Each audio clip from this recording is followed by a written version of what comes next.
Hello everyone, welcome back to Simplifying Life with Kashira. I'm feeling so excited and so honored. I'm getting to speak with Ford Taylor today.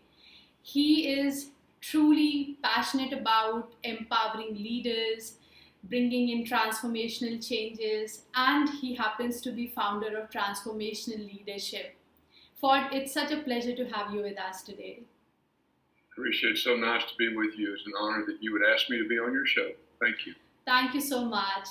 And before we dive into our conversation, I'd really like to tell our viewers that how our paths crossed, because this is really important for people who are out there to build networking. I just reached out to Ford a few days ago, I guess, over the LinkedIn, and as soon as I came across his profile and I got to learn about what he does, I was immediately connected with his thoughts, his ideas, beliefs, and mission. So I thought, why not to just send out a request and see if it works? And it did work, so we are here today. Would you like to tell us more about yourself, a little background, and what do you do at Transformational Leadership? Yes, so a little bit of background. I was born and raised in Paris, Texas. I went to school at a university called Texas A&M University. I met my wife there. She was a freshman when I was a senior. So I stayed in town and worked at a sporting goods store for her to graduate. We got married when she was a junior in college, and when she graduated, the next month we bought a company that was about to go out of business. And I will say, by the grace of God, we were fortunate and we were able to turn that company around. And over the next 16 years, we started buying more broken companies.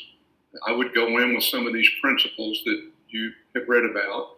We would turn the company to profitability, put a management team in place, and then go buy another company.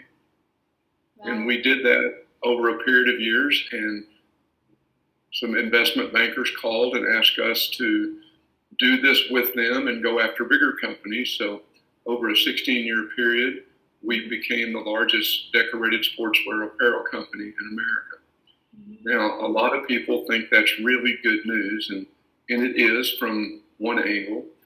But on that ride to the top, I saw my picture and our name in all the trade journals as the number one in our industry. And I became very prideful and arrogant. And most of that was rooted in insecurities. I tell people today, show me the most prideful person in the room and I will show you the most insecure. But in that pride, I ended up cheating on my wife for a season.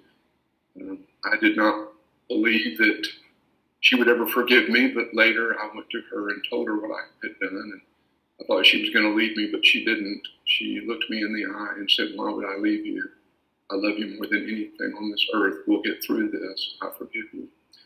And she taught me what love and forgiveness unconditionally looks like. And I said, I want to be like that. And so I left that company, started a consulting company. It was during this consulting company that I stopped doing the behavior. And then 2 years later, I shared with her what I had done. I left that and started doing one-person consulting, if you will. And over time, there was more demand than I could supply. So we started training other people how to use our material. You and I were just talking right before we started about one of our gentlemen who's been to India and has done the training there. And so we started doing that, and that turned into a full-blown consulting company that I'm now considered the founder of, and other people actually operate the company. So it frees me up to be able to work with companies and hopefully do these kinds of things and get the message out of transformation, of love and forgiveness. And I love your term, simplicity. Yeah. So that's what I spend most of my time doing now. And prior to COVID, I traveled to many countries around the world and worked with churches as well as governments and businesses. And since COVID, I've been more focused in the United States for live events, but we can still reach out through technology. So again, thank you for having me on your show. Absolutely, my pleasure. I mean, as you rightly said, that life is all about love and forgiveness, and as your wife has been very strong in showing that and embracing the life of love and forgiveness, I have seen that our life has got a lot of failures. We do get success, but there are a lot of failures, and people feel dejected when they fail in something. And instead, we could actually embrace that and see it as an opportunity to grow further in our lives. And I really believe that failures teach us so much, and they ultimately contribute to make the person we are or we want to be in the future. Do you think that is there any particular uh, strategy or any advice which people can actually do in their lives to start embracing failures and start looking at them like an opportunity to grow further and take another step in life? Yes, and you're 100% right. And I'm sure you've heard the term fail forward. How do you have failures and still move forward? And what I found and what our team has found, that often life is really about helping other people. Yeah. So often, we were created in a way to be connected relationally, to get transactions done. I mean, to get things done. But deep down, we were created in a way that intuitively we know that it's more important to help other people than it is to be about ourselves. And I would say the quicker that we learn that in life, the more simplicity and the more peace we have. One of the things that I teach in our training is I believe that everything that we teach is really simple, but not easy. Yeah. Therefore, we make it complicated, and we choose to live in the river of complication. But once we cross the bridge of transformation, which is changing the way we think about life, we find that what's always been simple is now easy. Yeah. Okay? And so what happens is, in that river of complication, we all have a past. We all have things that we have done and that have been done to us. One of my things is I was sexually abused as a kindergartner and first grader by a female school teacher. And I didn't know for years how that impacted me and my trajectory in life with insecurity, being a woman pleaser. In other words, I did not realize how much that impacted my life. But all of us have something that's happened to us that causes pain that gets stored in our brain. And whatever that is, it's life. If we can deal with those things, but because we can't go back and have those things not happen, we can't undo them. Yeah. But we can deal with the pain. I call it to deal with the lie associated with what happened. And so we end up living in this lie that if anybody ever found out about me, they wouldn't love me, they wouldn't respect me. And reality is, we've all got issues. And the more that we can get healing over those pains, and the more that we can use our failures as well as our successes to help other people, I love your term, I find the more simple life gets. Yeah. Because we start focusing on helping others more than focusing on helping ourselves. Yeah. That's truly inspiring, and I think it takes a lot of courage for an individual to talk about such things which have happened in past. Not everybody is able to show that kind of courage. People are scared, as you rightly said, that people think whether they'll get accepted or not, and so many related questions in their brain. So it is really courageous, and I really feel, as you said, people have their goods and bads. I know there are different kinds of past we all have, and that actually intrigues me into personal stories of individuals, and particularly the ones that have shaped their career, their character, their journeys. There's a lot which happens in our formative years which makes us who we are. With that in mind, do you recall of any such story in your formative years that would have had a significant impact in making the Ford Taylor who is in front of us today? Yes. So I am a man of faith, and I know there are many faiths. Mm-hmm. Okay.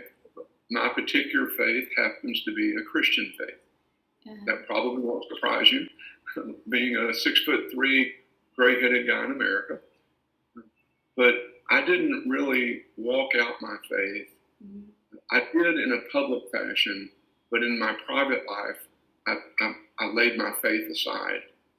And there was a moment in time that even while I was doing the things that I knew better than doing, I actually was the spiritual gifts pastor at our church at the same time. Mm-hmm. And so I was helping a lot of people with their problems mm-hmm. while I was living in that river of complication in my own problems. Mm-hmm. And so we would teach this class on helping people how to use their gifts at work and at home, because that's what we do now with transformational leadership, not just at churches or synagogues or mosques, but how to also use them in their daily life. Mm-hmm. And so I was teaching this, and as we would teach it, we helped a lot of people. Well, one day my pastor and his wife said, you developed this program, and we would take people through an interview after they went through the class. Mm-hmm. And in these interviews, a lot of people were getting a lot of help. And so Dale and Anita came to me and said, let's all interview each other. Mm-hmm. And in that interview, they changed a couple of the questions that I wrote when they asked me the question one specifically. And when they asked that question, I broke the way they asked it. I mean, I literally just broke and cried like a newborn baby and went into dry heaves. And the question was, the way I ask it is, if you could do whatever you wanted to do with your life, what would you do? Yeah. And she said to me, if you could do whatever you knew God wanted you to do with your life, what would you do? Yeah. And so by rewording the question, I knew that I was not living the life privately that I needed to. And I walked out of that meeting and I stopped that behavior.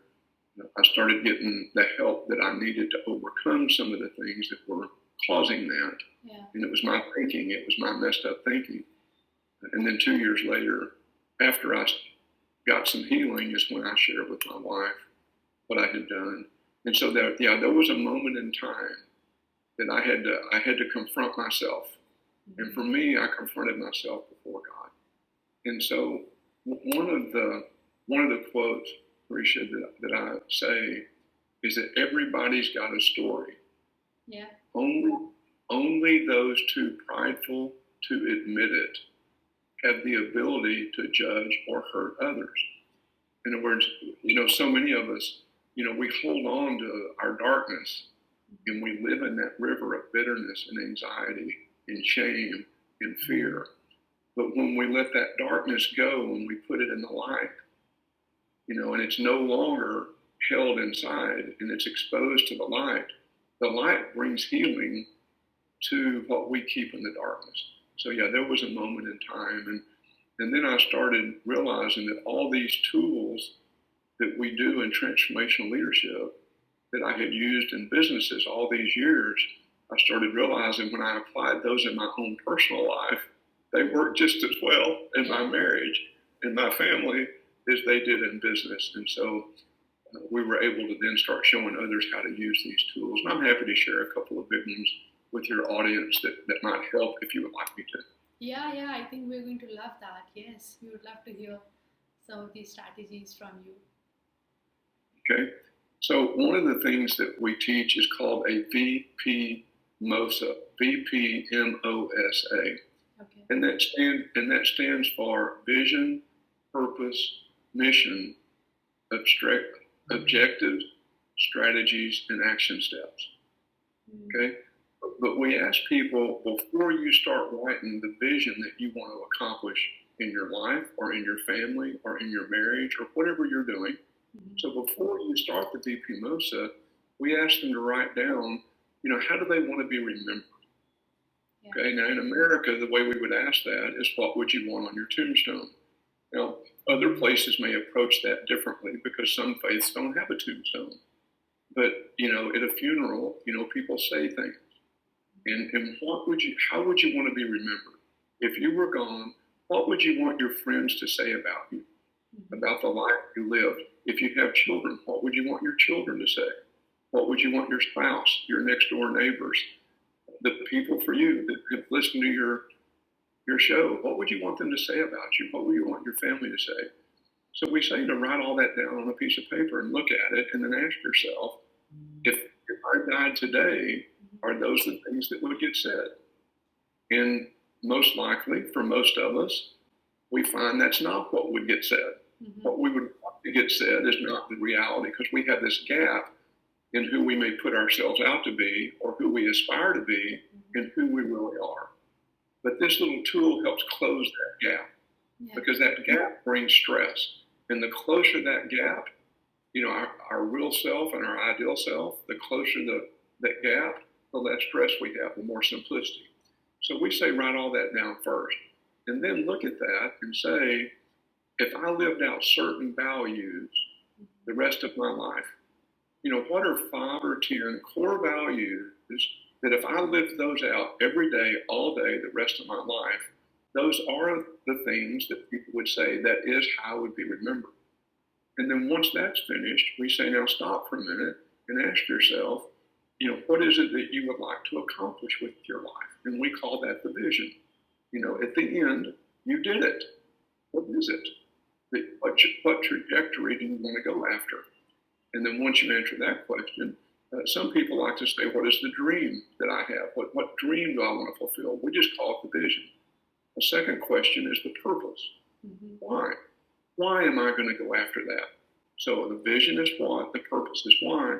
And then we say, write a mission statement and answer this question. What is it that I'm willing to do that others may not be willing to do to accomplish that vision, that purpose, so that people would actually remember me that way? And then once they have those 3 statements, once they know what that is, they really ought to be short, something you can remember. But once they have that, we now say write objectives or goals that you want to accomplish over the next 12 to 18 months just to get started. And then we tell people, break those objectives into 4 quadrants. So put them in 4 areas. Make some family objectives, some financial objectives, which might be work or investment or savings, financial, some health objectives, physical health, mental health, emotional health, and for people who have a spiritual walk, spiritual health. And then the 4th area is our community. Where are we going to volunteer our time and give our extra resources? And so we encourage people to write objectives around their family, their finances, their health, and their community to actually go after accomplishing that vision, purpose, and mission. And then as you write those objectives, write down some strategies or action steps that are measurable. Put some dates on it. That you can say, okay, I'm going to do these things by this date, which will move me toward accomplishing that.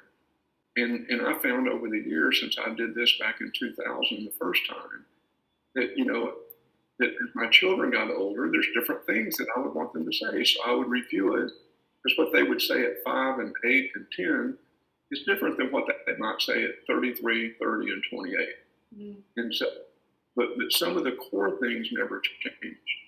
And so once I started focusing on those 4 areas, family, work, and what I found, Kashira, was really neat, that when those 4 areas of our life are in balance, now that does not mean they're equal. That means they're in balance. That when they're balanced, we can find a peace that most people never find. And I call that, you ready? Work hard, play hard, rest hard, and sleep hard. In other words, do all those things. And when you're resting, rest. And when you're working, work. And when you're sleeping, sleep. And when you're playing, play. In other words, try to get to where you really can enjoy all those areas of your life because they're. But that VP MOSA has been, we get it told globally by individuals, organizations, marriages, families, that it really a game changer for them. Yeah. That's super powerful. Like in a small word, VP Mosa, you have said so much, and all these things are so important for people to live their life by being fully in the moment. I think this is what it is all about, right? Whatever you're doing, for example, we're talking right now, we need to be just talking here. We have to be mindful of what we are doing. And I think this is one of the major challenges, in fast moving life these days, that people are doing multiple things at the same time, though they will be able to action on just one, but they'll keep thinking on multiple things, and because of which you're neither here nor anywhere else. That actually brings me to another very powerful thing which I am getting reminded from your own profile. I read it few days ago wherein you said, just correct me if I'm going wrong, you said if one stop gossiping and stop getting offended, they can change the world in 48 hours. And Yeah. so, just to give you a little backstory, I think it was morning in India, and I was just scrolling through the LinkedIn feed, and I came across that, and I was like this, because that was so powerful, just two lines, and this is telling you the essence and the exact problem areas.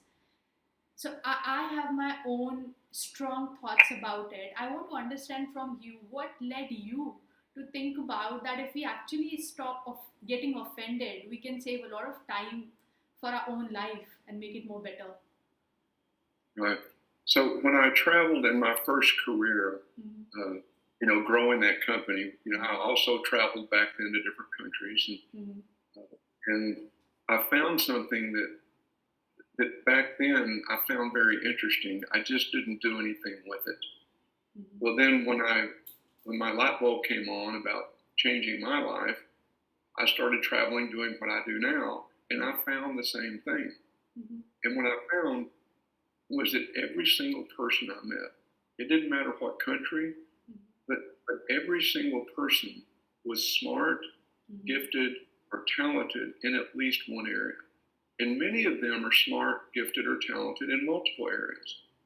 But what I found is that at least 95 to 97% of this world have big hearts. They truly care about their next door neighbor.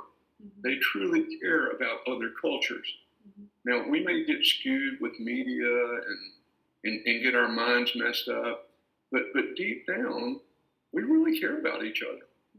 And I started asking the question, if that's true, why is it that that's not the people that we hear about more? Why is that not who the movies are about? Why are they not in the newspaper and on the TV? And I started realizing that those people with big brains, smart, gifted, talented, with big hearts, that they were missing something. And it's what I call the practical, implementable tools to walk out what they intuitively know and feel. In other words, everything about leadership was theory. Everything in church was theory. But the practical, implementable, walking that out, like you just said, the action steps on how to move forward. And I started realizing that every single person on this planet has influence. Okay? And leadership is about influence, right? I mean, that's what it's about. And we're all part of multiple organizations. Now, an organization is two or more people. So if two or more people are in relationship, that's an organization. So we all have multiple organizations, and we all have influence in those organizations. So by that definition, we're all leaders. And so if we're going to have an influence, we might as well make it a good one. In other words, we can have positive influence or we can have negative influence. So one of the practical tools that you just referred to, a part of, is something that we call a social covenant. And so we get organizations, marriages, families, businesses, even governments. I mean, even governments in Africa have signed this with each other. Okay? That we make a commitment to one another on how we're going to treat one another. And people agree on it in their organizations. We're going to agree to treat each other this way. And one of the ways that we agree to treat each other is that we won't gossip about one another. that will protect one another. And an example, that I teach in there is that great people talk about vision, ideas, and solutions. Average people talk about things. Small people talk about other people. Mm-hmm. Smaller people let them. Smaller people join them, and even smaller people tell others. So in this social covenant, we agree on how we're going to treat one another. Mm-hmm. And one of those is we're not going to gossip or allow gossip in our organization about other people. Mm-hmm. And then within that, if someone breaks that covenant, mm-hmm. that contract, that agreement, mm-hmm. then they agree that we're going to approach each other. In other words, if you and I were in that, I'll send you a copy of it if you'd like to see it. I can email it to you, and you can send it to your listeners. It's a template. If they wanted to use it, they could. If they wanted to rewrite their own, they could. Mm-hmm. But we agree that if one of us broke that agreement with each other, mm-hmm. that we would love each other enough mm-hmm. to come talk about it. Yeah. And we would go in humility, which means I might be wrong. We would go in pre-forgiveness in case I'm right.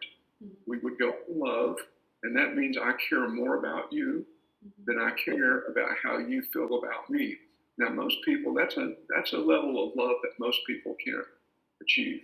Yeah. They can, but they don't realize it.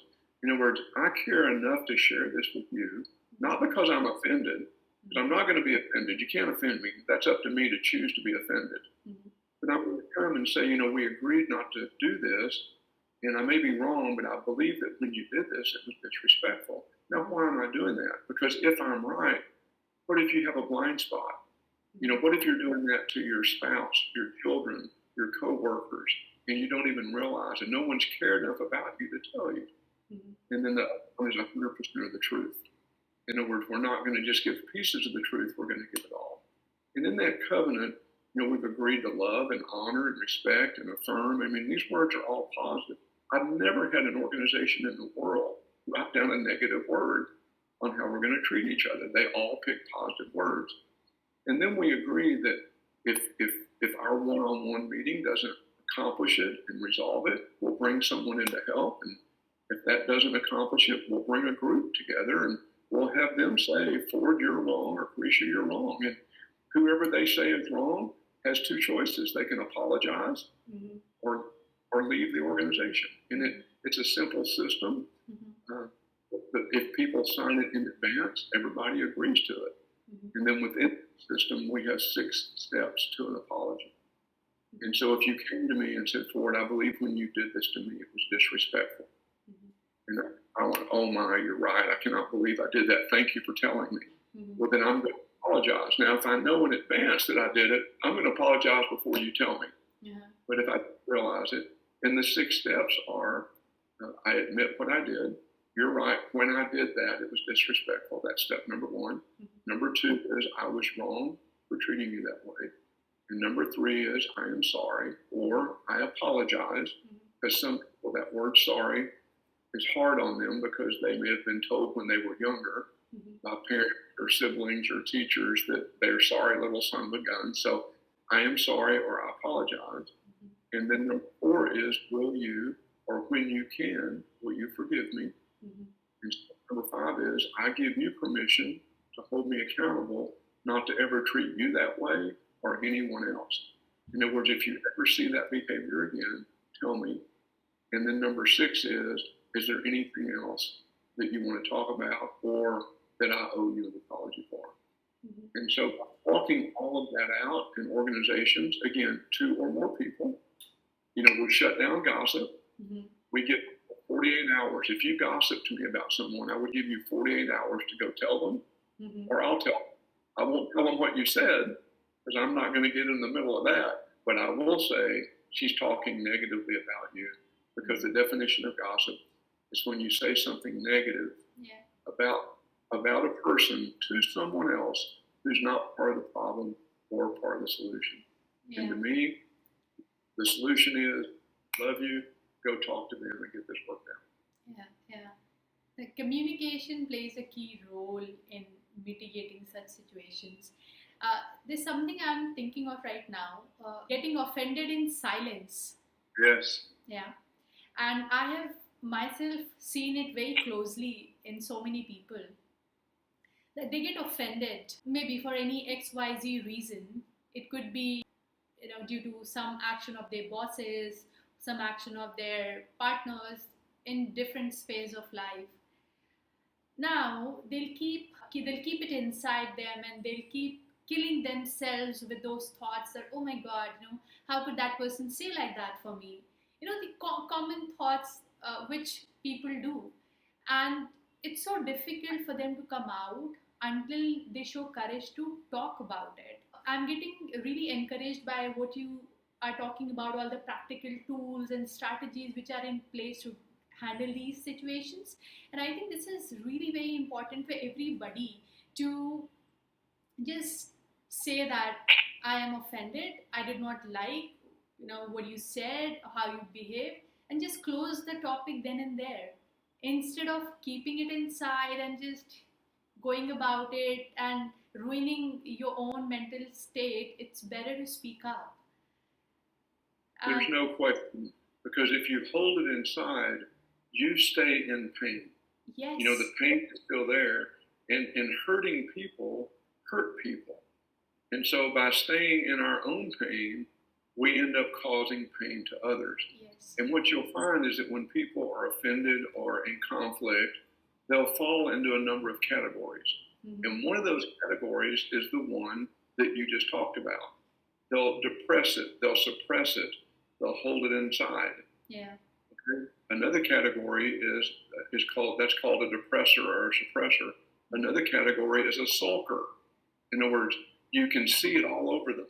They're holding it inside, but boy, you can read it. You know they're hurting. Yeah. Another one is a screamer. And we don't want to be screamers either, but a screamer is not holding it in, but they're not going in humility, they're not going in love. They're just letting you have it. And the fourth category is a litigator. And a litigator is someone who says that in a conflict or an offense, mm-hmm. that one person is 100% right and the other one's 100% wrong. Mm-hmm. And very seldom is that the case. Almost always in a conflict or offense, there's a little bit of blame on one and probably a lot on the other.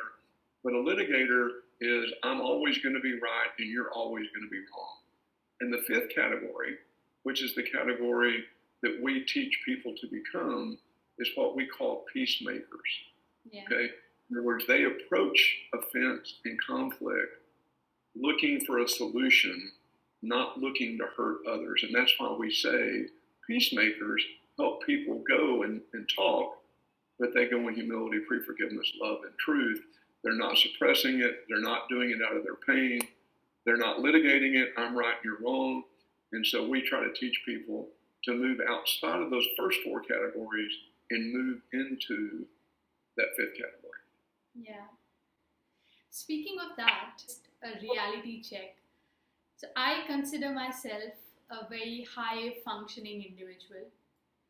I really feel that, all the experiences which I've had in life, all a different way of looking at problems, and I'm able to keep myself at the top and observe the situation whenever any such thing happens. Still, I have gone through some situation in not very long, I think in last 1 or 2 months, wherein I did get offended by some of the action of somebody senior in the family. And it was that time that forced me to think that I could not control my emotions. After having that sound understanding of how it works, I could not control my emotions, and I allowed myself to be in that moment for a good time. It was difficult for me to come out. And my mind was constantly thinking that how could they? They could have thought this, they could have said this, but I allowed myself to live in that moment, which was totally deteriorating. I know it is difficult. I know it takes a lot of courage to show that strength every time, but it is possible. That makes you human. Okay, we're all human. We are going to have our down moments. And so the way I share with people that if that's happened, mm-hmm. and you've not dealt with it, mm-hmm. okay, go to the person, mm-hmm. and start off with the 6-step apology.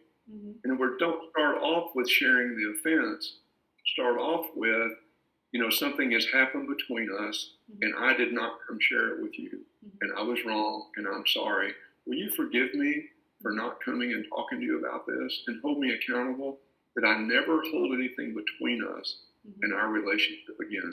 Yeah. Is there anything else I owe you an apology for before I share what I want to share? Boom. And all of a sudden, you set the stage for, this is on me. This is not your fault. Yeah. I'm the one that held this. And then you say, I may be wrong. I may have misread what happened. Now, you may find out in that sixth step, not you, but whoever, may find out when they say, is there anything else? We may find out that we did something that we don't even know we did that might have caused, now, we can't cause other people's behavior, but might have caused them to choose to behave that way towards us. And we don't even know that we did it. But it opens the door to find that out. Yeah. And it brings peace into the room to be able to say, could I share with you what happened? I may be wrong. This may be 100% my lens, my perspective. I might have misread it, but I love you. I care about our relationship. In your case, we're family. That's what you would say. And I don't ever want anything to be between us. May I have your permission to share? And I'm telling you, 99% of the time, when we approach it that way, it's done. I mean, it's just done. Yeah. People are crying, they're hugging each other, they're going, thank you for coming to me. Now, when we go as a screamer, a yeller, a litigator, it doesn't work. Yeah. But when you go this way, almost 100% of the time, it is resolved.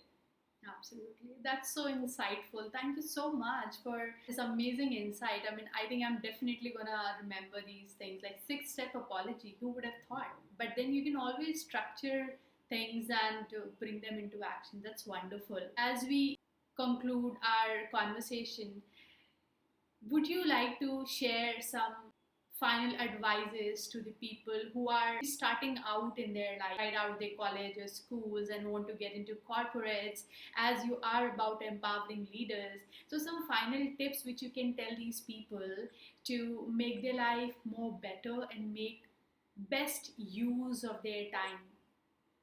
Yes. When I was asked originally to start putting on citywide or national or speaking around transformational leadership. When I was first asked to do that, I said no. And the people that asked me wanted to know why. I said, because I've been to a lot of conferences in my life, and you get very motivated for a week or two, and then slowly you lose what you learned. And I said, I'm not going to be one of those people. I'm not going to be a person who goes and takes people money, gets them all motivated, and then they don't do anything with it.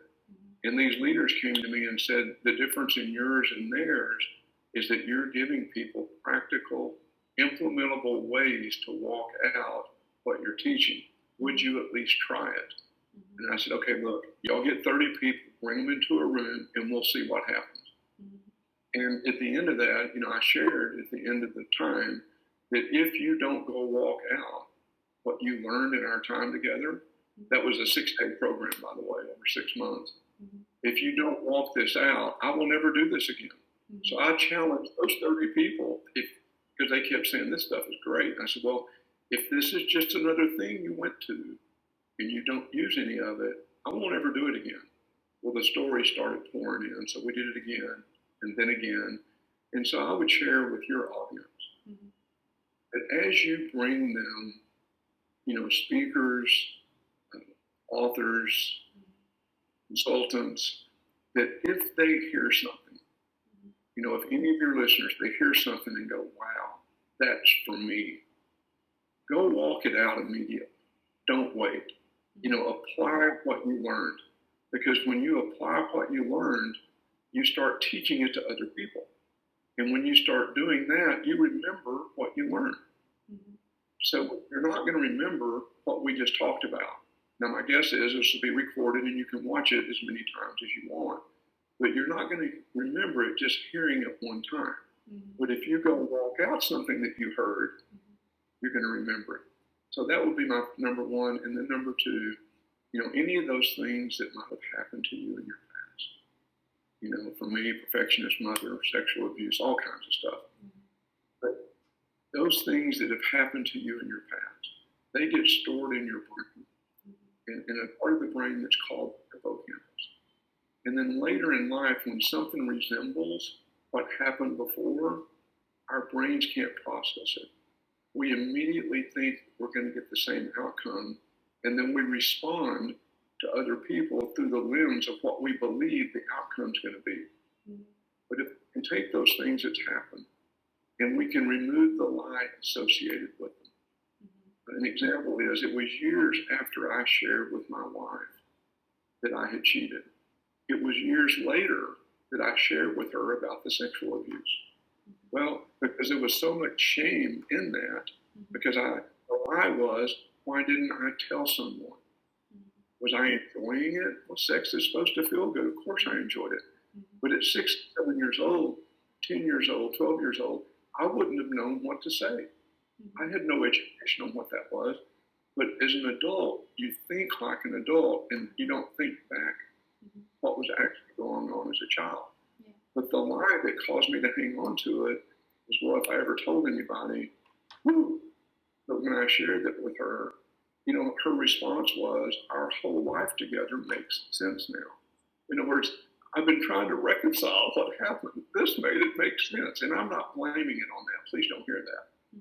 I made the choice and I messed up. But I just say to you, if you've got some of those pains from the past, try to deal with some of those and start realizing it's probably a lie that you're hanging on to more than what actually happened. Whether you did it, whether you did something or had something done to you. So that would be my 2 words of encouragement. Thank you so much. These, your strategies, all your tips have been super powerful. I'm pretty sure people are going to learn a lot of things from this conversation. Really amazing. Thank you so much for taking out time for this conversation. It's superb. I think I feel that I'm not done with my questions. I feel that there are so many things for me to ask, but then yes, I'll have to let you go. And this has been super insightful. Thank you so much. Well, thank you. And I'm going to speak to you as if you're one of my 3 daughters. May I have your permission to do that? Yeah, absolutely. That'll be a pleasure. Thank you. May I do that? Okay. But I want you to hear it as one of my daughters. Okay. Don't ever lose that smile. Your eyes just glow. I mean, the love in your spirit comes out of your face, which makes you beautiful. Don't ever lose that. Keep sharing that with the world. You're a blessing. Thank you so much. Thank you so much. This is a pleasure, an absolute honor to be talking to you. Take care of yourself. Yeah. Thank you. You too. Bye-bye. Thank you. Bye-bye.